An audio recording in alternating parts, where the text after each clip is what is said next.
Hi, Professor Venky. Thanks a lot, and thanks for being a guest in the Super CMO show of ContraMinds. Thanks a lot for your time. Thank you, Swami, for inviting me. It is great to be on your show, and I'm really looking forward to the conversation with you. Great, Venky. One thing that I noted as I went through your amazing body of work that you've done over so many years, uh, you have now about more than 25,000 citations according to the Google Scholar rankings that I saw.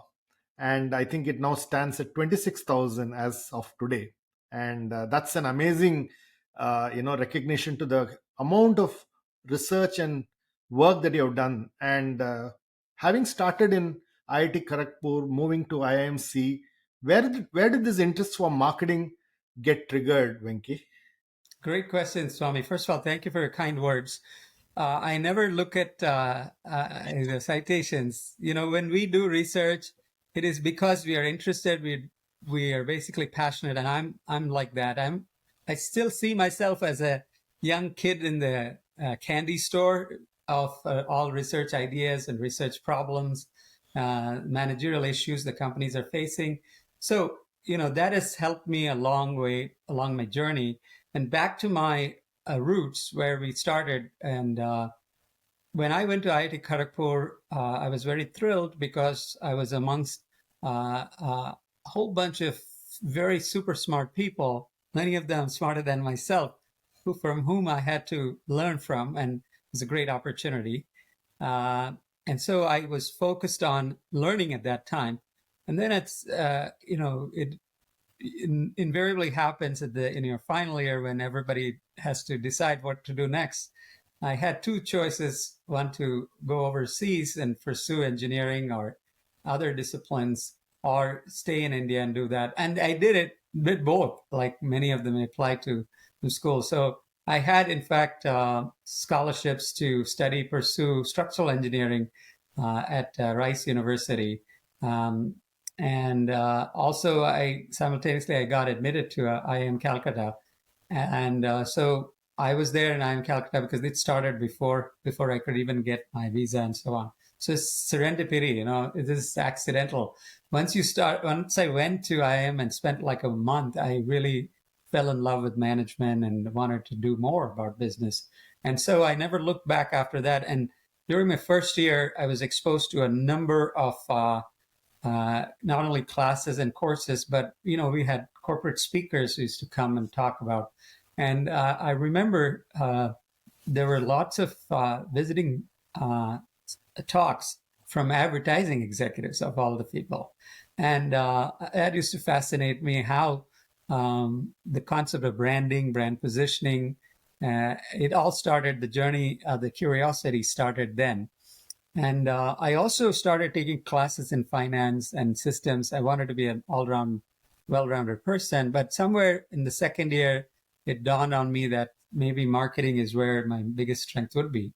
But strangely enough, I did spend a few years at HSBC, which is a banking corporation in financial services, but mostly in marketing, a part of it. So I do have the intersection of marketing and finance in my DNA, but more probably, customer oriented, marketing oriented. That mindset started coming very early. So that's how my path changed. So, when you look back, Venki, who were your mentors who you remember, who passionately helped you pursue what you really loved, uh, you are doing right now, and who created that interest in you? A great question too. To be honest, I was when I started work and when I was working in the industry, although working for a multinational bank, working in Hong Kong, Bombay, and Delhi was exciting, gave me a lot of experience and exposures. But I was never satisfied about lots of questions. I always used to ask questions. Uh, why is this brand successful? Why do customers like this? Why is the business trend going this way? What's the impact of technology? And somehow in your day-to-day job, you cannot answer those questions. So I always had that. Plus, at that time, my older brother was a faculty in finance. So in some respect, I was very fortunate that there was somebody in my family who already had exposure to what the PhD is. But then I started reaching out and say, what would be like if I were to pursue a PhD and a career in research? At that time, I remember my brother was discouraging me to do, because I had already worked a few years in the industry, and he says, you have to come back. And he was naturally cautioning me, you'll be a poor PhD student, and you'll be having to start all over again. Uh, but I was, as I said, I was ignorant at that time, and I was very curious. So I just still wanted to pursue my passion. So I applied to the PhD programs. And at that time, Phil Kotler was my role model, because we all grew up reading his textbooks and his readings. And when I applied to Northwestern's Kellogg School and got admission, my immediate goal was to work with Phil and work under Phil, do some research. But then when I got here, I found Phil to be a fantastic human being, great advisor, great mind. But he was not working with PhD students, because he was past that stage in his life where he was more into more thought leadership and so on. But that didn't matter, because I met a lot of exciting other smart people, and with whom I could work and expand my interests. So, the urge, or at that time, my role model was Phil Kotler, but then slowly I discovered there are so many smart people that I would like to work with and emulate. And I found a lot of people in the research area. Brilliant. Uh, One of the things that I noted very recently, that you've taken responsibility, is around this whole area of the Marketing Accountability Standards Board. And for me, that sounded really interesting, because I think this is an area that's probably the most important for marketing, because a lot of money gets spent, but there are no standards, as even after probably 100 years of marketing being there, what are the general accepted practices for marketing accountability is something that I think sounded very interesting to me. So can you tell me, what is this whole thing around developing marketing accountability standards, and what's your role in actually building this as a platform, and how do you see marketers adopting this over the next couple of years? And thank you, Swami, for raising this important question. You're right that marketing's criticism of marketing over the years has been that marketing is more to do with spending money, right? And not being fully accountable. And I think the MASB, or the Marketing Accountability Standards Board, was modeled after the FASB, the Financial Accounting Standards Board, which is the equivalent for accountants and finance professionals. And there, the idea was more of a thought leadership and oversight body for accountability of decisions made in those finance and accounting areas. And slowly it dawned on a lot of marketers that marketers have to come out and become more accountable and responsible for his decisions, mainly because if marketing's impact has to be felt and appreciated, especially the C-suite and the board level, marketing has to become more quantifiable, accountable, and so on. And so it started in the late 2000s. And I was very fortunate to get this opportunity recently to become the chair of the advisory council. And the role of MASB is to basically act as a body which encourages, promotes, and enables marketing function to be performed in a way that all the decisions are not only highly accountable, quantifiable, justifiable, and also to elevate the role of the CMO, the Chief Marketing Officer, in a way that they should be involved in as many decisions and as many interfaces and interaction with the shareholder community as maybe a CFO, who is primarily the point person for many of the meetings, because marketing has a very important role to play because it is the function that is accountable for customers, the brand assets, and all of them, and to view it in the same language as maybe the financial professionals and so on. And of the last 15 years or so, MASB has got a lot of traction and following. And my goal as a chair of the advisory council is to bring the best minds together, put them into more initiatives where this can spread more. And now we are in the age of addressability, targetability, measurability, and serious accountability. So with all our targeted advertising, targeted brand measurements, and so on, we're in a better position as a functional area or as a practice marketing to do that. And this is the time to do that. And we are starting a lot of initiatives as part of that. We are addressing many of these issues and doing maybe large-scale projects. For example, one of the projects that we finished was on the impact of sponsorship and what is the return on that, so that firms can clearly understand. Now, sponsorship is widespread and prevalent all over the world. We think about sporting events like IPL, World Cup Soccer, everybody sponsors, but everybody wonders how the sponsorship went. And oftentimes people say soft metrics like, we got written up in media, we got so many likes and so on. But we are trying to go beyond that to final accountability. So that was one. And we have again started another initiative where we are trying to look at the how marketers, especially CPG or consumer packaged goods or FMCG marketers, constantly use a lot of advertising, targeting using mass media like TV as well as the digital media. And one of the questions asked is, do you have the right? Are you sure that you're targeting the right people? Are you sure that your measurements and metrics are correct? And so one of the things is we are starting right from the beginning and saying the data quality, data integrity, and also the models that are being applicable. So that's one initiative we are starting. We'll also do more initiatives centered around now issues of using AI and machine learning to better assist marketers for more accountable decisions. And the privacy issues involved, the safety issues involved, all of them we are looking at. We're also looking at creativity, how to really quantify marketing creativity. And so that's also another project that we are taking up.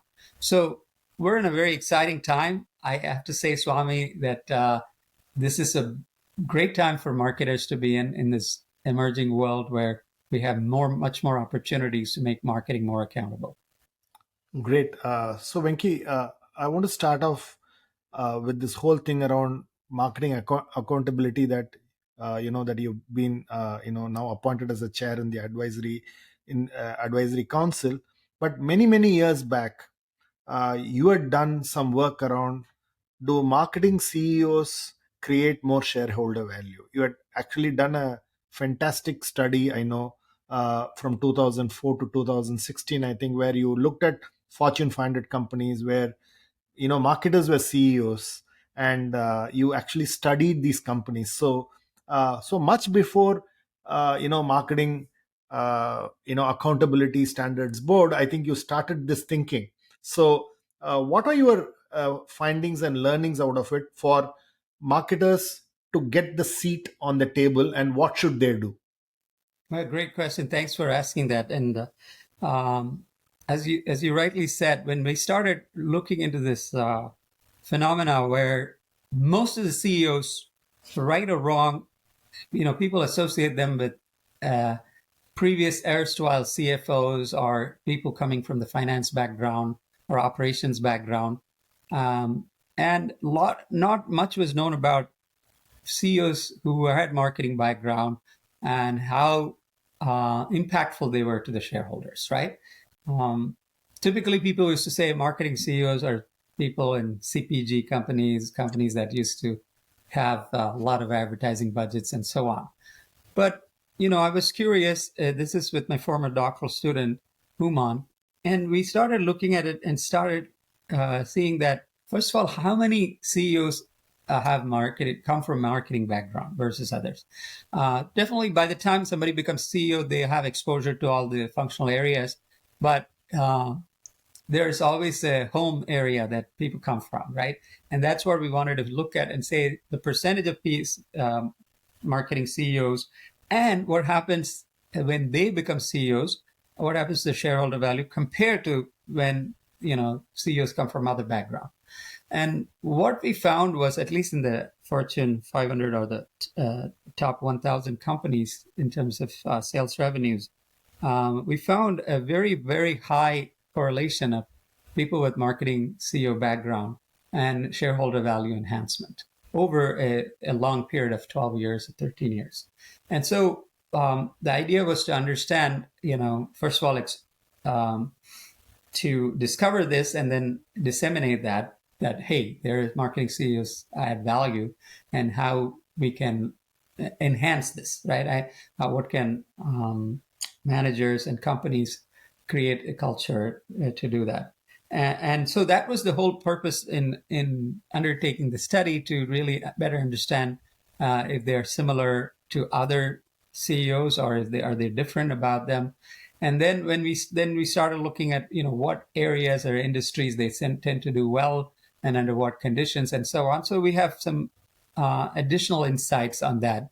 And so that was a good starting point for us to understand that marketers do play a part in creating value for the shareholders, right? So ultimately, at the end of the day, it's about value creation and value appropriation or extraction. And we found that marketers tend to do well on that dimension, and not many people knew about that, right? So that was the starting point. So if I were to, ask you a little bit, deeper into that research, because it's interesting, because many a times this is something that is not normally discussed, because you discuss campaigns, you discuss, creativity, you discuss all other things in marketing, but literally a CEO, generating shareholder value with a marketing background. So what do you think they were doing right in your assessment? And if a marketer becomes a CEO, what would your learnings out of that study be? And what do they do right? And what should they be doing if a marketer is appointed a CEO? That's a great question. In fact, we are actually continuing the research even as we speak, because I think, I have to be cautious about this. We're not saying that CEOs who come from marketing background alone tend to do well. What I'm trying to say is people with marketing experience. So in other words, the amount of years you put in as in the marketing function, better understanding and better doing the tasks that you're set out to do. So for example, what would be the effect of having a wider experience to marketing function, right? So one of the things we found is that people with wider exposure to marketing, CEOs tend to have higher focus on R&D. So they would be working on products that would add value to the customer, even if it takes a longer time frame to develop that. So they have that longer customer value-adding mindset, right? And then we also found that they are willing to spend on marketing to create that value. So looking at marketing as investments to be able to generate long-term value. So I think the exposure to marketing and experience to marketing actually results in a long-term thinking, a long-term view, and a customer-centric view, which are very important in today's world, an increasing competitive world. So, the lessons for firms is that not only you encourage more executives with marketing experience up the CEO path, but also give exposure to non-marketing people who have the potential to become a CEO, who is in the fast track and so on, with a lot of exposure to customers, which marketing, so that they can get that long-term perspective, the customer-centric perspective that many organizations seem to lack. One of the things, Swami, is that most of the marketing people in marketing function, at least in the early days, is they would go a lot of times in the field to the customers and actually live in the customer's shoes to a certain extent, right? So if you're a CPG marketer, you would go and spend time in your retailers or distributors or even the end customer's shoes, trying to understand how it is that they shop. Similarly, if you're a B2B CEO, you would go and spend time better understanding, putting yourself in the shoes. And those things are very important because to add value to the customer in the long run, those are very critical. And what happens if you're a non-marketing person or CEO? You never probably meet customers. You never get to understand what goes on in the customer's mindset. And so this is why we feel that marketing has such an intrinsic role to play, a marketing experience in creating that mindset for the CEO towards adding shareholder value. Of course, our research is still going on this, so we have some more months to do and finish this. Hopefully, these insights will be helpful for firms to create that culture in the organization, to create that fabric in the organization by which more and more people become long-term oriented and shareholder value generator, making marketing's role important and accountable. Brilliant. I think you've given a beautiful canvas of how the skills can be brought to fore for building shareholder value. And if a marketing person is out up there, not just have marketing skills, but have, in addition to other skills, have the marketing skill, the value really gets multiplied, is really what I think you are saying. uh, Venki, you are also somebody who's worked really, really deep in retail, right? The body of work that I saw in retail is something amazing. In fact, you were a retail influencer, I think, in 2020 when you were awarded. So the amount of work that you have done in retail is fairly, deep. So one of the things that I read, and I've been following you on this, is this whole framework that you have on big data in retail, right? And the effect of big data, and therefore the impact of customer engagement, personalization, omni-channel, is something that you have really written and spoken about. So can you really talk to us about, if I were a retailer, how can omni-channel, personalization, and analytics, in fact, you really talk about hindsight, insight, and foresight, right? So that's a very interesting concept that you speak about. So can you walk me through what's the framework all about? And if I were a retailer, how can I use these big data as a concept, AI, ML, and how can I take advantage of how I should be leveraging all this data? These are excellent bunch of questions. And this is my passion. I've been very fortunate to be not only working in retail, but also technology. And so the confluence of retail and technology is reshaping a lot of the retailing landscape. Retailing is 1/4 of the GDP of developed countries and developing countries now. Retailing is a big source of employment for a lot of people in the economy. So it's absolutely vital and fascinating to research retail. And what has been the biggest transformation in the last 25 years, ever since, let's say, the advent of internet in the mid-90s and Amazon. Amazon is a big game changer. They changed the whole retail experience, how people shop forever. And all is data-driven. And basically, the data has only exploded, and it's exploding even further, right, as we speak. Previously, we used to have data on metric data. That's basically point of transaction, point of sale data, at best some proprietary data from retail firms by interacting with the customers through the loyalty programs. But what has happened in the last 10 years or so, or maybe 15 years, there's been an explosion in unstructured data, right? Unstructured data, we are talking about social media conversations, review data, We're talking about not only text data, but we're also talking about images. There's all these social media platforms, Instagram, TikTok, all of these things are producing not only static images, but video images, short form videos, long term video. YouTube is one of the largest social media platforms with reach of 2.5 billion people. All of these that exploded in unstructured data. They have audio data to podcasts like this. So how do retailers now start to harness all these data, right? You've got tons of data floating around and they're just going on real time exploding, right?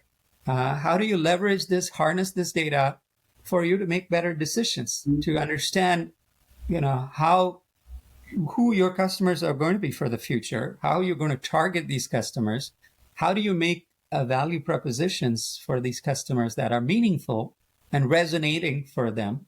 How do you make sure that you have a business model that actually monetizes the value that you create for the customers? And that's what we talk about accountability marketing, right? So if you're a retailer today, you have to be thinking very differently. Previously, the concept of retailing is in-store retailing, personal experiences, right? And don't get me wrong, in-store retailing is still very important. Physical brick and mortar is so important. In fact, one of my recent research will show that if you close stores, it has spillover effects on omni-channel, other channels. Don't think that, everybody's migrated to online. We don't need stores. We absolutely need stores. But we have to understand in a holistic perspective data. Their customers are now facing all kinds of touch points, devices. They're using devices. They want experiences that are seamless. They want experiences that are very integrated and synergistic, right? So as a retailer, you have to think differently. You have to think customer centric, and you have to start saying that now I have all this data. It helps me to understand what different sets of customers want, down to the level of, you mentioned personalization. That's where the machine learning and the AI really come in handy. Now we can analyze and we can understand what different customers want. We can predict even, that's what the Netflix and the Amazons of the world are doing. They're able to proactively anticipate what customers might need, even without customers telling what they want, right? So that's why you get these recommendations. You might like these books, you might like these movies, you might like this. Spotify gives you choices, all of these things.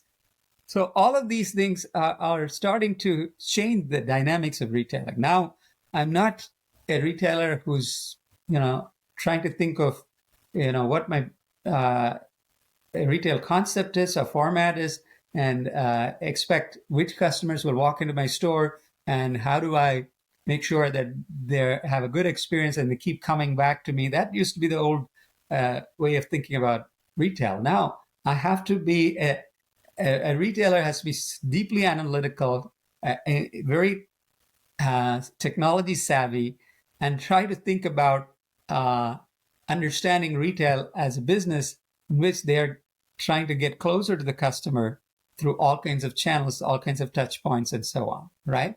And so that's why we have to be more proactive. I give you lots of examples, right? Domino's used to be a very plain and old pizza location where you used to go and buy pizzas or even order takeouts and so on. But now they think themselves as a technology company who happens to be in pizza business, right? So why? Because they have changed the way in which they approach it. So people can order from anywhere, anytime, and keep track of the orders, and they fulfill the orders through, now drones, through self-driving vehicles. All kinds of possibilities exist for them. So they're deeply investing in technology. So this is what the framework that retailers have to think about is that, to manage this, harness this data. You mentioned this, I have hindsight, what has happened in the past. I have insights, what is happening right now. And how do I use the data to have foresights to anticipate, predict, and recommend things that's positive for the customer experience and also creates value for the firm. And so you can also use the car driving analogy where, you're driving a car your hindsight is the rear view mirror view of what is happening and what happened and how should I. Insights is what's happening on the road, and I'm following that. And foresight is where do I want to get to, and what are the changes taking place. Now you have all the GPS, and you have maps, and all those things, which tells you precisely what time you're likely to reach. What are the different routes possible now, right? If you go by this route, you'll save this much, or you can be more. You can save the environment if it might take you longer. So that's how retailers have to look at it. They have a bunch of data from hindsight past. They have data currently that's going on insights real time, and they have to generate using generative AI and similar tools what could be some scenarios for the future, and then they have to act on this future. So that calls for a very holistic thinking, not from a conventional point of view that I have retail stores, people come to the stores, but rather thinking about whether what big a retail footprint I have, how should this be facilitated by the different technology, the different channels, right? Now, how do I translate that retail physical presence into virtual ones with the metaverse that is emerging, right? All of these things add to the experience of the customer. You have to value those experience, and you have to monetize that value. So again, I'm coming back to accountability in a roundabout way, but that's exactly the world that is emerging right now. So when you look at retailers specifically, Venky, one question that I've always had is they have tons of data, right? But typically, what you see of these retailers is they are pretty deal prone, or prone, or coupon prone, right? I see very rarely, what I call as personalization by, recommendations of my lifestyle, of what I bought with them. And so therefore, if I were to harvest this big data, there's a very different thinking that's needed, rather than just actually creating door hangers kind of strategy, right? Which is, you just throw in something in as a door hanger, as a coupon, and I walk into your store. Is that something that, that thinking, is there any interesting example that you can share with us on a retailer trying to do something different, and which has had a severe lift in the way, the retention, the average basket size, the average value has increased, and the engagement has increased? Is there any interesting example that you can share with us? That's a great question. You're right. I think we are living in a retail world, for right or wrong, we've been habituated as consumers, right? To expect promotions, deals, and so on. And let's face it, consumers and shoppers have a budget. They want to maximize their value that they seek from that, right? They have favorite brands, they have second favorite brands, and so on. And if I can get my favorite Nike sneakers at a discount, why would I not want that? So let's not pretend that this is going to go away, right? You are going to have promotions and deals. That's one significant part of interesting people to come and buy more, especially in events times, holiday times, and so on, because you are trying to increase the volume of things bought, right? So that will go on. But what you raise is the most important point, is that, let's step away from those things, which we'll continue to do on a regular basis and well, but are there any other ways to identify the right offers or values for the customers, and then make these customers a lifetime customers for you, because they love to shop at your retail, because you are providing the best matched offerings for them, and increasingly they look out for you, right? So give you the best experience and so on, right? So you feel holistically satisfied. Now, what I can say is that there are lots of use cases. I can come up with some few examples, but the most promising right now is the role of AI and machine learning in trying to personalize the experience, right? Let's take ChatGPT, for example, right? Now, a lot of firms, since ChatGPT was introduced, or generative AI in general, have jumped into the bandwagon and tried to test a lot of offerings. It allows you to create a lot of offers and recommendations on the fly because it's pretty fast. And creating the first draft may not be accurate, it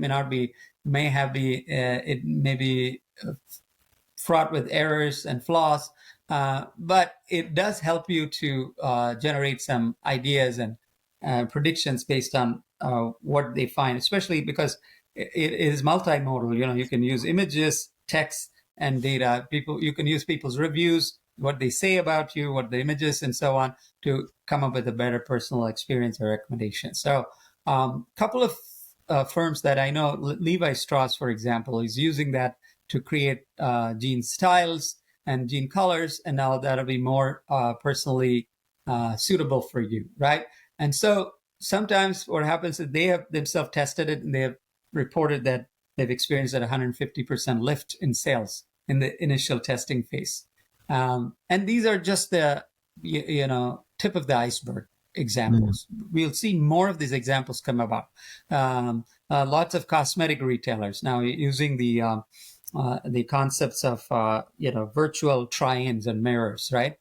You can now give more ideas to people, right? Recently, we completed a study where we looked at the differences between inspirational offers versus deal-oriented offers, right?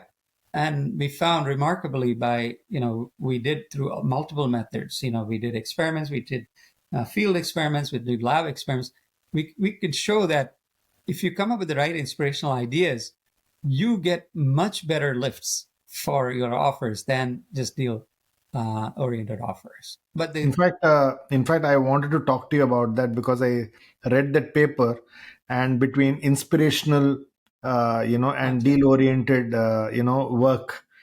So can you talk to me a little bit about that? It was very interesting because something that what I saw there was, in store, if you use inspirational communication versus deal-oriented communication, you studied that, and there are some interesting findings. So how could me as a retailer differentiate between a deal-oriented communication and inspirational communication? Can Sure, you yeah. walk me through that? Yeah, exactly. That's what I think. The retailers are leaving a lot of money on the table because they are not fully understanding and exploiting this. For example, retailers have a lot of avenues to reach customers, right? In a physical store, you have kiosks, you have checkout counters. There are so many message, shelf talkers. There are so many ways to communicate. And then using mobile devices.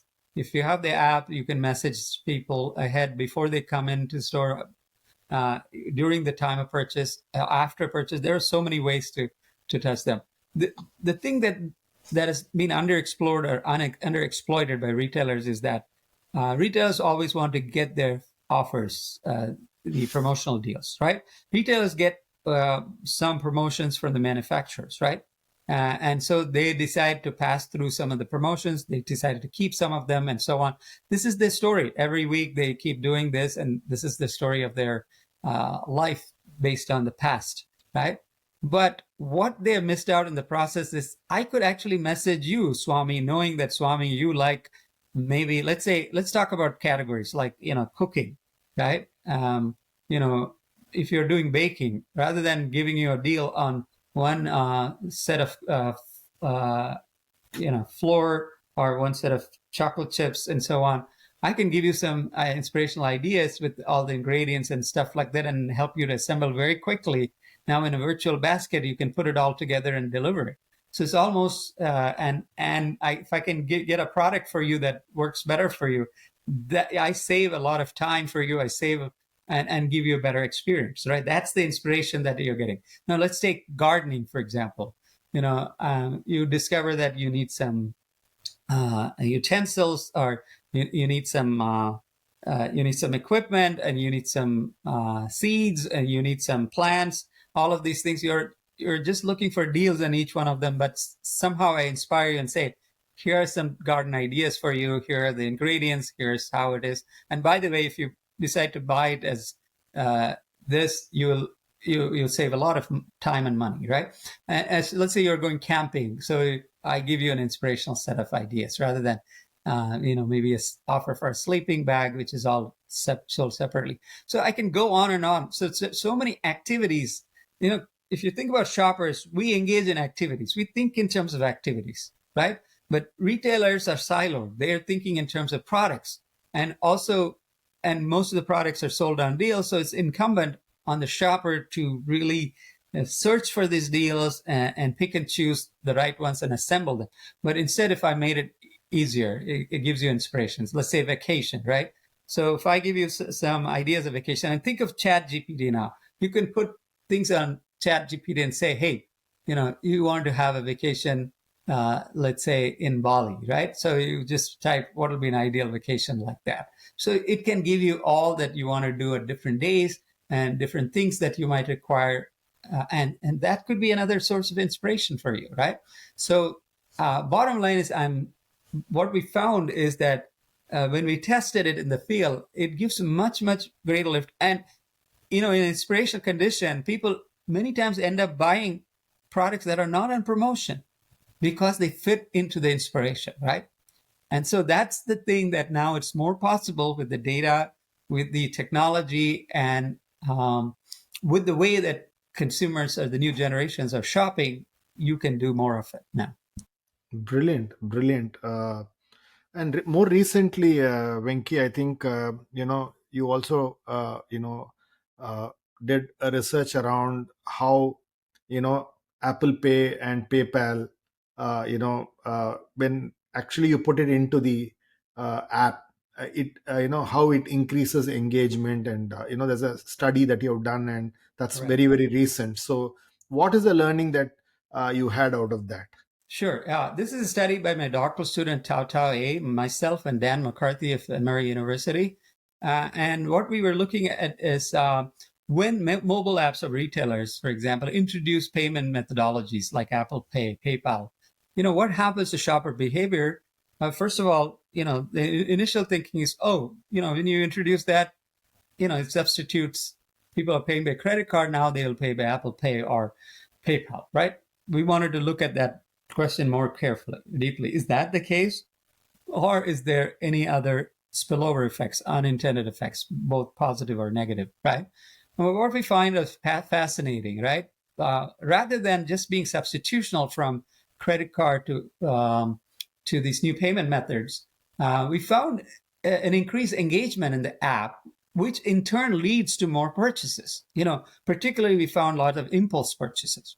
Unintended consequences, as a result, we have more returns, right? So there's return. But what we found is net, the increase is substantial, anywhere between 30 to 40% in the short term. Of course, in the long term, it won't be that high. But even if you stimulate people to purchase so much, now they bring in newer items into the basket that they have not bought before. And once they start doing that, it's easier for them to repeat those items. And now you have a higher customer lifetime value than they have before. And how does this happen? We went deeply to understand that. What one major reason is it reduces friction for the shoppers, right? With credit card, many times when you shop, you have to enter your credit card information in different apps, right? If you're having 10 retailers you shop from, you have to put it in. The advantage of this is that Apple Pay or PayPal is that you have to do it only once. So that reduces friction, right? Second thing is, people are concerned about security. Every time you give credit card information in multiple times, multiple apps, you're increasing your risk exposure, right? Fraud exposure. So with this, you are actually, because these are very reputable payment vendors, you reduce your risk with that. So that also enables to a certain extent. But what we find is that it allows people to engage with the mobile app, right? Rather than spending time. People want to spend very less time. And if I have to spend 1 minute on, the payment process, the cart placement of card, making the payment details and checkout, this time can be used in searching for something or being entertained by a new offer and so on. So again, we find positive spillover benefits of that, and that was a more fascinating findings for us. Brilliant. Uh, the other work which you have done, which I want you to spend a couple of minutes, is you've done a lot of work around customer satisfaction and loyalty in an online and an offline environment. And did you see any differences, or was it pretty similar? So how do we, if I were a company, there is a set of customers purchasing from me in an offline environment, there are a set of customers purchasing from me from an online environment. Do I need to treat these customers differently and do different kinds of marketing programs and retention programs? What is something that you saw, and what would you advise them? Very good question. This goes back to my research with Arvind Rangaswamy and Mike Pusateri, who was with the Marriott at that time when we started that. And then Arvind, myself, Amy Smith, who was a doctoral student at University of Maryland at that time, we started engaging in this out of a managerial question. And the problem was like this. Marriott wanted to be, back in early 2000s, and the internet was really expanding. They were not yet online, and companies like Travelocity, Expedia were already there, right? They were booking travel and so on. So they were going to Marriott and saying, hey, so many travelers are coming to our site and they're booking your hotels through us. So you need to pay us the commission that you pay to a travel agent, right? And all of a sudden, if you're the CEO of Marriott, you're shocked and says, hey, why should I pay you, right? Because I don't even have an agreement with you. You're not my distributor. You're not my travel agency, and so on. And so then they wanted to do a study. Marriott wanted to study saying that, what's the benefit of going online, creating my own site, let's say Marriott.com, and going through these places versus going offline, keeping offline, people book me through my 1-800 number or travel agencies, right, which used to serve as well, right? And initial fear, the CEO of Marriott was fearing that once people go online, they can actually switch in a jiffy because, it just needs a click to go from Marriott to Hilton or Hyatt and so on once they find a lower price. So it'll become a flea market, right? People will start going back. And then their satisfaction will be lowered and they will not be loyal anymore and so on. So we handled all of these things in two studies. One, we looked at price sensitivity. Do travelers, will they become more price sensitive if they choose primarily online versus offline? And another study was looking at what happens to their level of satisfaction after they stay in a hotel, and are they satisfied, and will they continue to come back to you, right? So these are very difficult questions at that time because you have to make investments in websites, and sometimes this would be not reversible once you make that go down the path. So when we did the study, we had a very we were also apprehensive. We might get some findings that are not very pleasant for the companies, right? But to our surprise, what we found was people who actually started to use online to choose, at that time mostly desktop and laptop, now increasingly mobile, they tended to become, they're more satisfied of the experience if their booking experience was, frictionless and flawless in terms of no errors and so on. Interesting. And then post satisfaction, they have to stay at the hotel, the service matters there. And then they are more loyal consequently. And we were scratching our heads and said, how is it possible, right? Here's a CEO who believes that, it could be devastating for the price sensitivity, loyalty. And we also found that they're less price sensitive. Then we tried to understand why is it happening, right? When we started peeling the layers from the onion, we started understanding why this happens, right? What is happening, and it's even true even today, is that when people use online to make choices, to search and so on, they are reducing the time spent if it's done efficiently to make the choice, right? And if the experience is frictionless and flawless, they tend to like it. and then it becomes a sticky experience, right? Now I can repeat this. I Mm. can, do a reorder and so on. And at the same time, online allowed hotels and to really showcase the property, right? Before that, you could call a 800 number of Hilton, Hyatt, and Marriott, and just go on the brand reputation alone. You won't know how the property looks and so on. Now you can showcase. That time Marriott could come up with 3D views of that, which we are very familiar with, the used to now, right? So all these things matter a lot, and that's Mm. what is contributing to the satisfaction. I can do a virtual tour of the property. I can know which locations are close by. So I go to a hotel for official visit, I can know how close is my client to that hotel, right? I can see virtually, I can map it, I can see I can plan my routine, right? And on top of that, if I enter a hotel, then I have the same experience translated, then it enhances my satisfaction and loyalty. And this today, even till today, is true. What we find is continuously people who are using online, whether, in multiple formats, mobile, desktop, laptop, and everything, they continue to be more satisfied and loyal than people purely picking based on offline.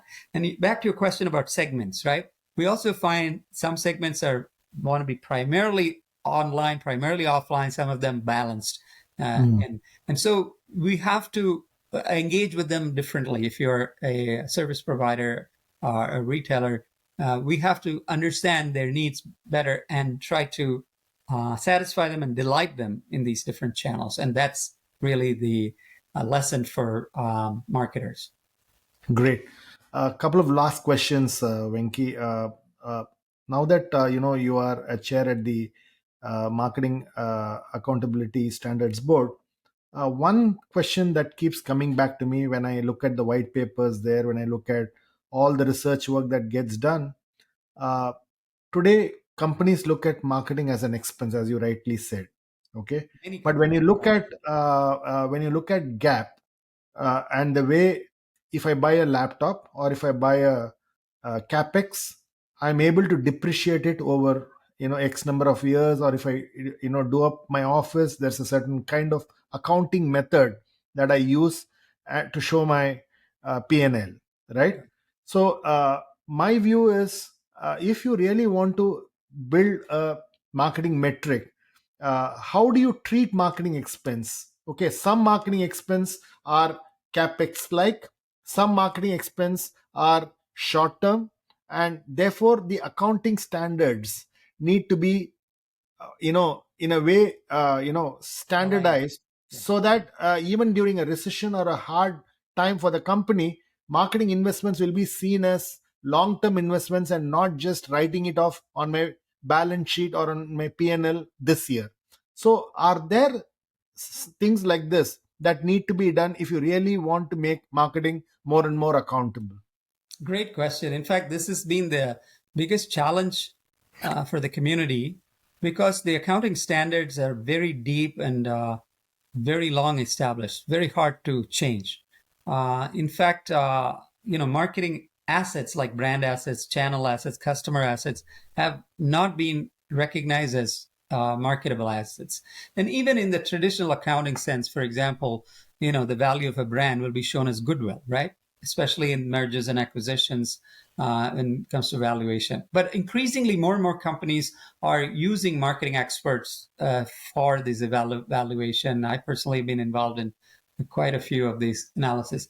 But when it comes to changing the accounting practices, principles, it will take a while. We are getting Mm. there. MASB is actually working with FASB and ISO, which is the International Standards Organization. In fact, MASB is now being appointed by ISO as the standards body for all marketing related activities in many small contexts, right? But the big context is how to change the whole accounting function is a big question that it's not easily answered because we still have to to make sure that the intangible assets, so to speak, which is still not accounted in balance sheets, of which marketing assets are a large part of it, right? Um, uh, do have a role to play, right? Now, more and more companies, they know that, this CapEx, OpEx treatment in the balance sheet, in the P&L account goes on. But they're also doing separately their own valuation, because ultimately the shareholder value is tied to the intangible assets more so than the tangible assets, right? So they do the evaluation. It's just that, it is not an easy task without getting everybody involved and the whole business community to have a rethink. So it'll take a while, but we are already getting there in terms of decision makers using a lot of these marketing MASB principles to evaluate the value of brands, value of customers, and so on. And they are using it in their decisions. Many of the companies are, whether they're acquiring new brands, new customers, and evaluating now, especially in this age where we have bank collapses. We are seeing, witnessing the valuation of the new economy with bitcoins and other cryptocurrencies and other blockchain related assets, which are hard to value. But we're seeing more value in tying them to these more scientific principles in marketing that we are evolving. Great. So, last couple of questions from somebody like you.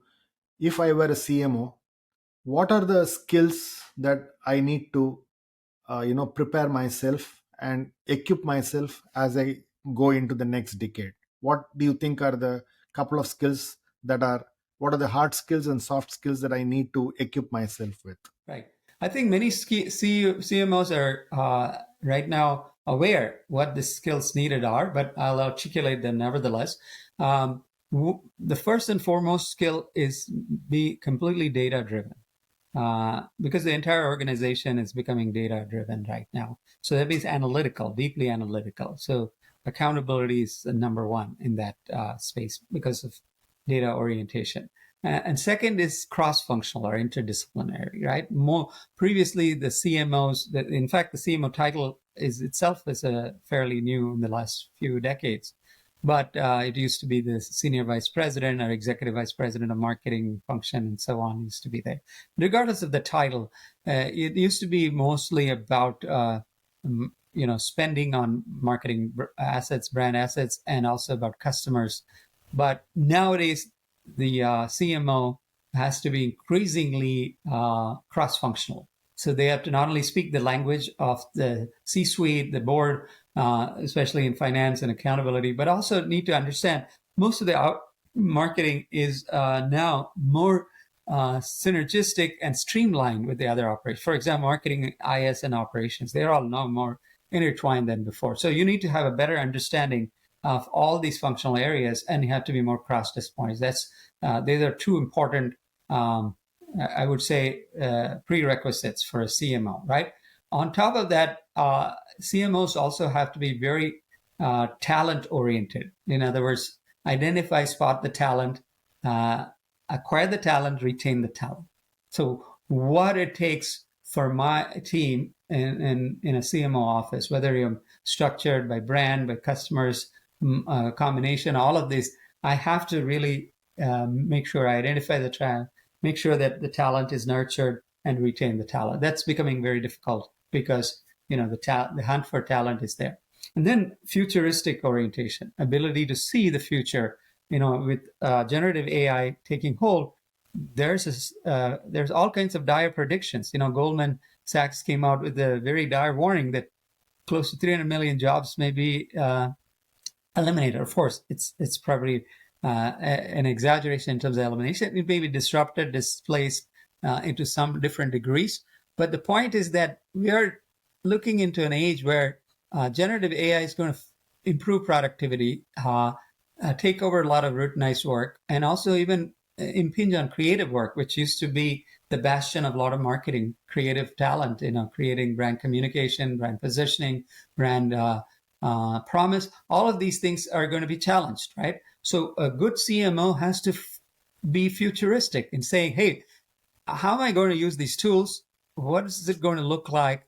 And how do I retool, reorganize, and be prepared for this future? In which I am more proactive as a CMO rather than being reactive, trying to understand, well, these are the trends, so I'm keeping up with the trends, right? So that is a very difficult skill, you know. That's the most difficult skill, but also having the right mindset and orientation is very important.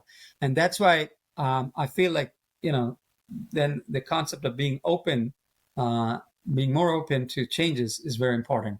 And that would be my fourth set of major skills that a CMO would Fantastic. have to focus on. Fantastic, fantastic. And if you were to give an advice to a young marketing student in an university, what would be the piece of advice for him or her to be a practitioner of excellence in their field? What would be the advice? These are excellent questions, and since I teach a lot of them, including the Gen Zs and Gen Xs, and this is something very close to my heart, in the sense that I know that I'm impacting a lot of these people, and so I look for. I want to go back to very basics. What are the basics? Basics is that a successful marketer, a budding marketer, has to be have an open mind, which is very difficult nowadays in this world where attention is scarce, right? People are in their silos, they keep focusing on that. I think you have to be different. You have to really be open to different viewpoints. We talk about diversity, inclusion, equity, and all. That's absolutely important, but be open to a diverse set of views, different viewpoints, and so on, because there's no one single answer to a lot of questions. There's a lot of possibilities, and so that's openness. And you got to be like a sponge. You have to keep absorbing, because we're learning new things as we go along. So that means even though I might have done a degree, undergraduate, or an MBA or something, it just gives me the starting point. It does not make me an expert. It does not make me an authority and an expert, right? And so being open to absorbing newer things and changing my views as I go along is very important. And another important skill is that be very analytical and hands-on. So in other words, it means understand, be very comfortable with data analysis. Be seeking out rather than saying I can tolerate it, right? A lot of people say I'm a creative person, I don't want to deal with data. I mean, that orientation will not work anymore, right? You have to be open to this. Even if you're a creative person, now you have generative AI that's also giving creative outputs, whether it's poetry, whether it is images, whether it is copywriting. All of these things are being enabled, disrupted, assisted, whatever way. So I have to really embrace that very carefully. And data is going to be the engine, the oil that feeds the future engine. And so I need to be really soaking myself in data to be comfortable with that. And also, I should not be intimidated by technology people or programming and so on. I don't have to be a great programmer or anything. Now, coding is being redefined by generative AI, right? So, in fact, the hottest language in the world right now is English, because you need to know how to ask the right questions, right? So, I think asking the right questions become a very important skill now, right? So, a good marketer, a student has to be thinking about what are the right questions to ask, not only to my chat GPT, but to really make decisions, right? It is very important. As you might have heard of prompt engineering. That's a new field, which is growing very fast. How to ask the right questions, how to, think in a way that is more proactive rather than reactive. And so these are kind of bunch of soft skills plus hard skills, but these are going to be very different from a couple of generations ago. Thanks, Professor Venky Shankar. It was a brilliant conversation, lots of insights, lots of deep work that you have done, which you shared with us. Some interesting viewpoints around what skills and competencies that people need to have. It was totally intense and engaging. Thanks a lot for your time. Thank you, Lovely Swami, talking for to the you. opportunity, and I look forward to interacting with you more in the future. Thank you. Appreciate it. Thanks.